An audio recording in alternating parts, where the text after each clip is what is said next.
चले गाइस समझते हैं ग्लाइकोजिनोलाइसिस को। ग्लाइकोजिनोलाइसिस क्या होती है? ग्लाइकोजिनोलाइसिस का मतलब होता है ग्लाइकोजन का ब्रेकडाउन। क्यों ग्लाइकोजन का ब्रेकडाउन होगा बॉडी में? देखिए गाइस, जब भी आप उपवास करते हैं या रात भर जैसे आप सो गए, आपने डिनर रात को कर लिया, डिनर करने के बाद लगभग 4 आवर तक तो जो आपने डिनर करा है ना, उससे बॉडी में ब्लड ग्लूकोज लेवल जो है मेंटेन रहेगा। ये नॉर्मल पर्सन की बात कर रहा हूँ और आई होप आप सब नॉर्मली है। एंड ग्लाइकोजेनेसिस में क्या होगा?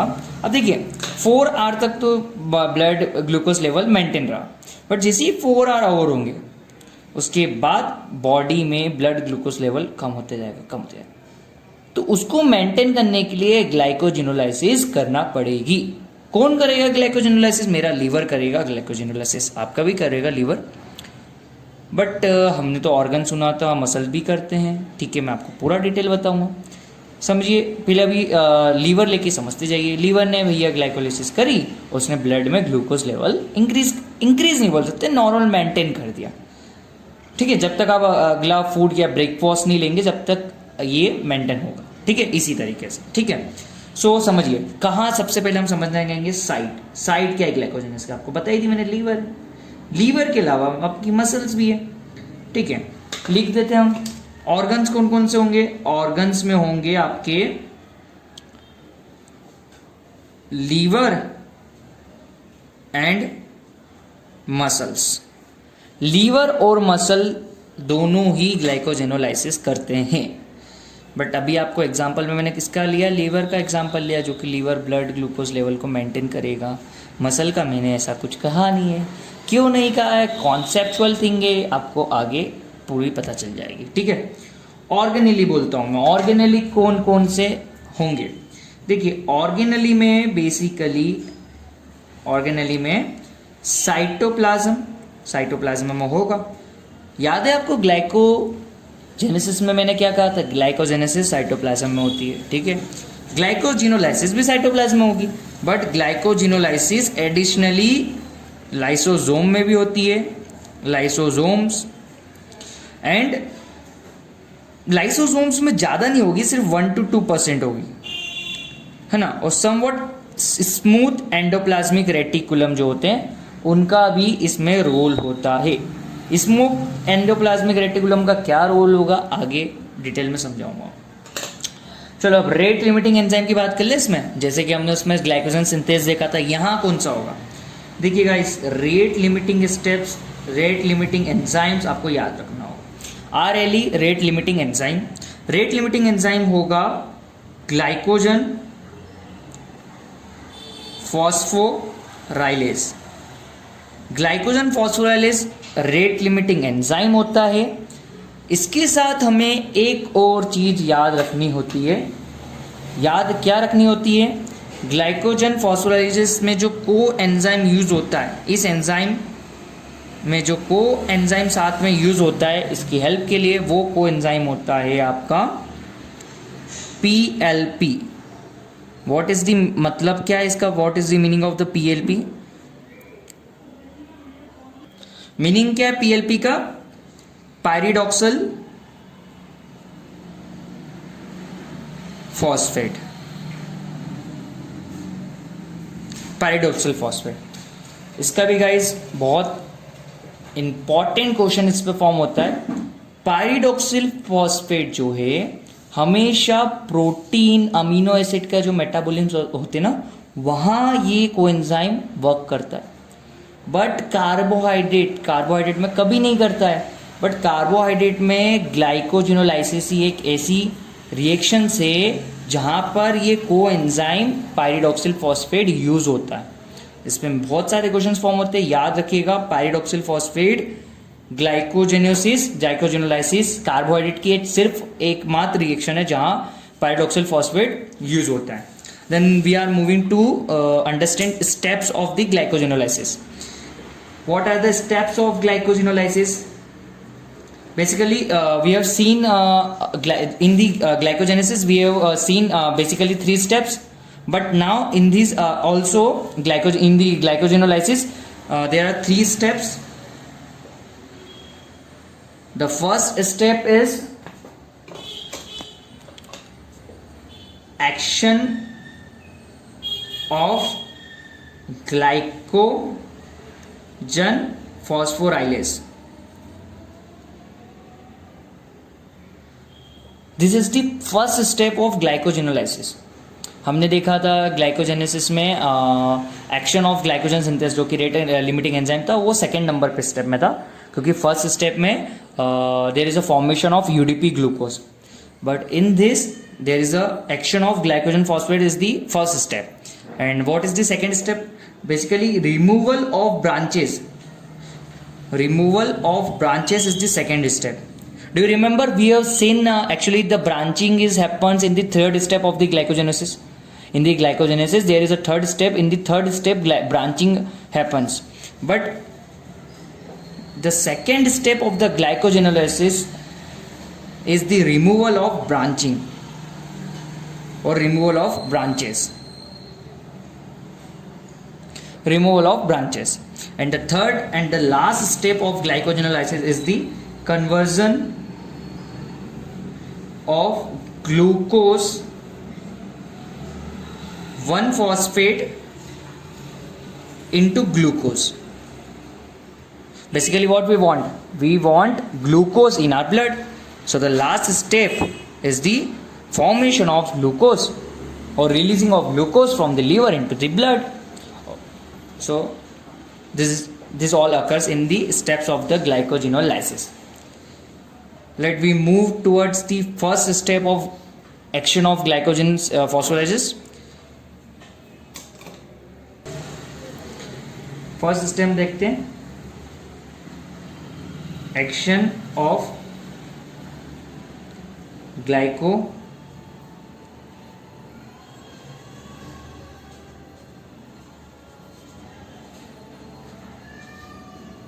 फॉस्फोराइलेज. ये हमारी फर्स्ट स्टेप पर रहेगी. चलिए हम फिर वही स्ट्रक्चर जो हमने बनाया था ग्लाइकोजन सिंथेसिस में, that is glycogen in primer होता है, उस पर फिर बहुत सारी ब्रांचिंग करके हमने बनाया था ना, वही स्ट्रक्चर को वापस बना लेते हैं. ठीक है,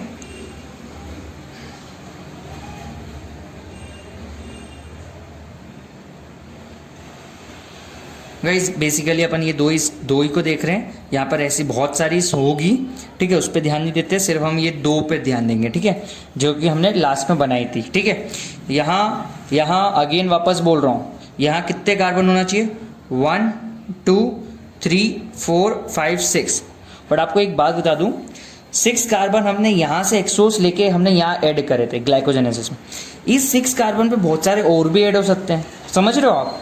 बस याद ये रखना है कि जो ब्रांचिंग हो रही है ना, अब जैसे मैंने यहाँ पे अगले ग्लाइकोजन इन प्राइमर पे यूडीपी ग्लूकोज ऐड हुआ, जिसमें कि ग्लूकोज रह गया, यूडीपी निकल गया. अब वो ग्लूकोज यहाँ पर भी ऐड हो सकता है, पर अगर यहाँ से रिमूव होकर कहीं और ब्रांचिंग पे यहाँ लगना पड़ेगा ना, जैसे समझिए 1 2 3 4 5 6, ये रिवर्स में चलते हैं, मतलब 3 तक 1 2 3 4 5 6. इसको यहाँ से रिमूव करके मेरे को अगर यहाँ लगाना है तो सिर्फ 6 को लगा सकता हूँ, पूरी चेन को यहाँ से रिमूव करके यहाँ नहीं लगा सकता. कहने का मतलब इन शॉर्ट, अगर आपको जब भी ब्रांचिंग करना पड़ेगी अल्फा 1 6, तो 6 जो हेक्सोस रहते हैं ना, वो यहाँ से डी ब्रांच करके नहीं ऐड कर सकते. ठीक है, चलिए अब हम उस कॉन्सेप्ट को मैंने आपको अच्छे से बता दिया ग्लाइकोजेनेसिस में. अब हम इस पे समझते हैं. एक्शन होगा किसका? ग्लाइकोजन फॉस्फोराइलेज एंजाइम का नाम वापस लिख देता हूँ, glycogen phosphorylase. Glycogen phosphorylase enzyme का एक्शन होगा, जिसमें यहाँ पर आपके ब्लू कलर नहीं, ब्लू कलर से तो आपको ग्लाइकोजनिन याद हो गया है, डिफरेंट कलर लेना पड़ेगा, ब्राउन कलर लेते हैं. यहाँ निकलते जा रहा है आपका ग्लूकोज 1 फॉस्फेट. यहाँ ग्लूकोज 1 फॉस्फेट, जब ये हमारा सबस्ट्रेट यूज होगा, एंजाइम में होगा, तो ग्लूकोज 1 फॉस्फेट बहुत सारा निकलते जाएगा.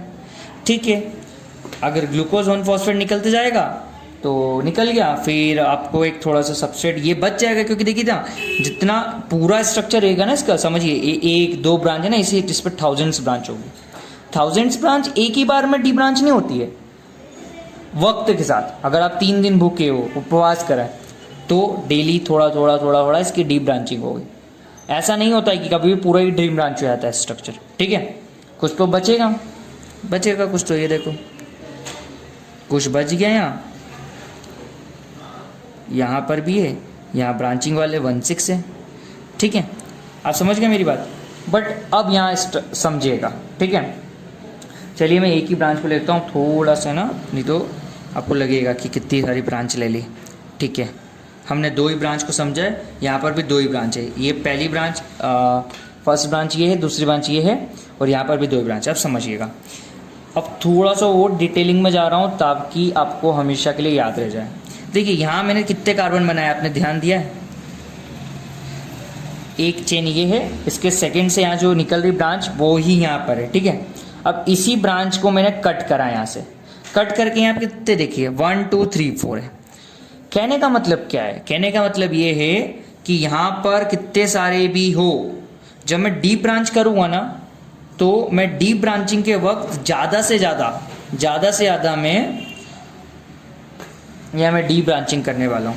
1 2 3 ऐसे कट करते जाऊँगा। तो मैं कट करते करते सिर्फ और सिर्फ जो एंड में 4 कार्बन को मैं रहने दूंगा, यहाँ तक मैं कट कर दूंगा पूरी चेन, ठीक है। वो कट करके मैंने क्या करा, देखो यहाँ से कट करा मैंने तो ग्लूकोज 1 फॉस्फेट एक निकला, फिर मैंने दूसरा यहाँ से हटाया तो ग्लूकोज 1 फॉस्फेट दूसरा निकला, फिर यहाँ से कट करा तो ग्लूकोज 1 फॉस्फेट एक और निकला, ऐसे करके बहुत सारे निकल गए। बट ये कितने निकलेंगे? जब तक कि 4 कार्बन यहाँ पे इस चेन पे नहीं बच सकते, 4 कार्बन को रहने देना है, बाकी सब ये डीप ब्रांच हो जाएंगे। ये डिटेलिंग है ताकि आपको याद हो जाए। अब हम चलते हैं सेकंड स्टेप पे। देखिए बस ये फर्स्ट स्टेप में इतना ही है, बहुत इजी था। सेकंड स्टेप आपकी रिमूवल ऑफ ब्रांचेस, इसको भी हम डिटेल में देख लेते हैं। स्टेप है रिमूवल ऑफ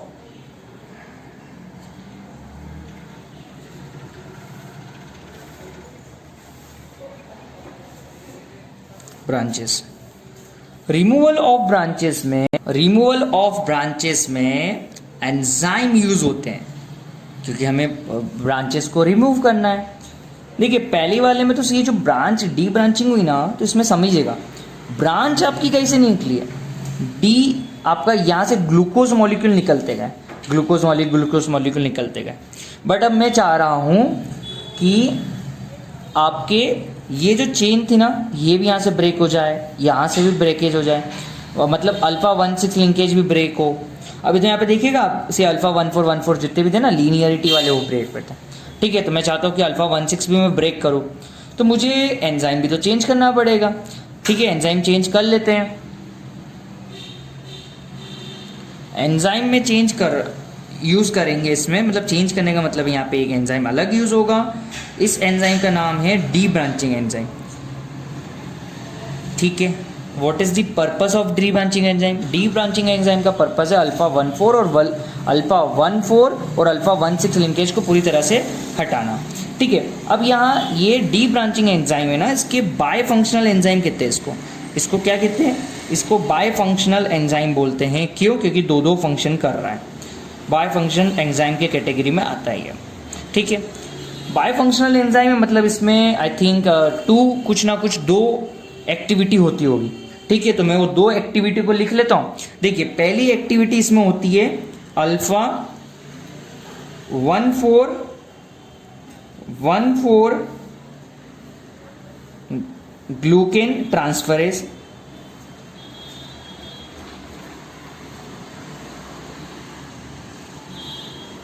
ये पहली एक्टिविटी है अल्फा 1,4 ग्लूकेन ट्रांसफरेज। समझ रहा हूँ थोड़ा सा अच्छे से नहीं लिखा है क्योंकि स्केच पेन था। एंड दूसरी एक्टिविटी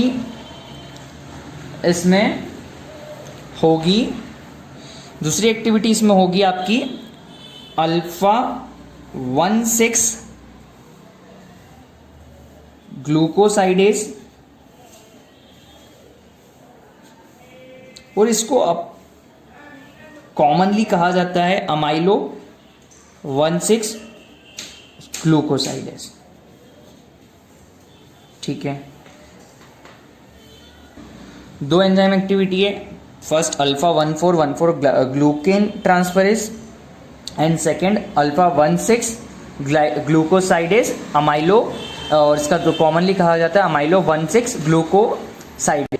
गाइस इन दोनों एक्टिविटीज़ को कैसे होती है हम डिटेल में समझ लेते हैं। आगे जाने से पहले आपको अगेन ये नाम पे ध्यान दीजिएगा, कई बार कंफ्यूज करा जाता है 1416 ग्लूकेन ट्रांसफरेज का बोल देते हैं इसको कंफ्यूज करने के लिए। एमसीक्यू जो बनते हैं ना 4 एमसीक्यूज, क्वेश्चन आता है कि रिमूवल ऑफ ब्रांचिंग में डी ब्रांचिंग एंजाइम होता है, वो कौन सा होता है। 4 ऑप्शंस होते हैं, अल्फा 1414 दिया होता है, एक में अल्फा 1416 दिया होता है, एक में 1614 दिया होता है, दूसरा 1616। याद रखिएगा 1414 ग्लूकेन ट्रांसफरेज होता है और अल्फा 14 ग्लूकोसाइडेज होता है।